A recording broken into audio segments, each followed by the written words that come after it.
My name's Alice Tanner. I'm a certified genetic counselor and a certified molecular geneticist, and now I'm working for PerkinElmer as the Director of Laboratory Testing and Clinical Education. I work alongside Dr. Madure Hegde for the whole genome sequencing testing and other genetic testing in the lab.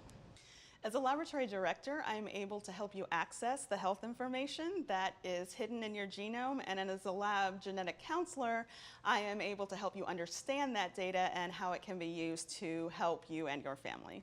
So the genome is sometimes described as the book of life. The book contains 23 chapters, and each chapter is a chromosome. Each chapter contains about 50 to 250 million letters. Now, genome sequencing is essentially reading all 3 billion letters that are contained in these books. And then we can use that sequence to find important information, such as diseases that we may have now or may get in the future. Now, genome sequencing is different from other genetic tests in that we're looking at the whole book at once, and other genetic tests may only look at a few pages or maybe one chapter at a time, but genome sequencing is looking at everything from beginning to end. So one of the benefits of looking at the entire book at one time is that we can look at what we need to in the book and then essentially put the book on the shelf. And when we need to look at it again in the future, we can just take it down and open it to a new place and see what we need to find. Once we have the sequence for the genome, what we do is we look at all the changes that we find in the genome and try to interpret them. This interpretation is what takes the most time when we're doing whole genome sequencing, because we have to do a lot of research on each of these changes, and then we can summarize all of the information and write it up in a results report that we can give to your physician. The data generated from whole genome sequence analysis can be securely stored and kept for future analysis if necessary.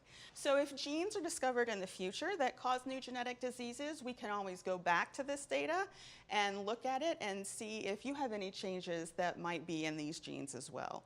Or if in the future, if your doctor thinks you might have a genetic disease, we can go back and look specifically at those changes that might be causing whatever disease your doctor thinks that you have.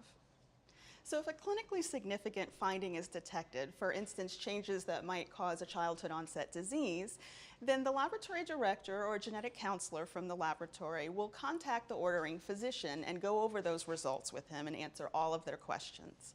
At that point, the ordering physician will then contact the patient and discuss the results with the patient.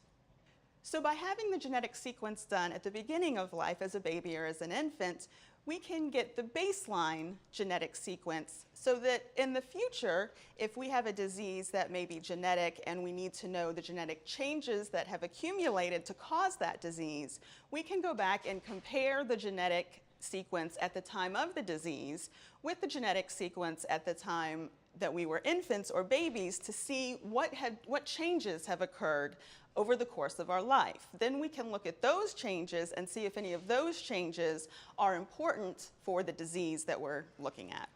So early detection might lead to early treatment, which could lessen the severity or possibly even prevent the symptoms of disease.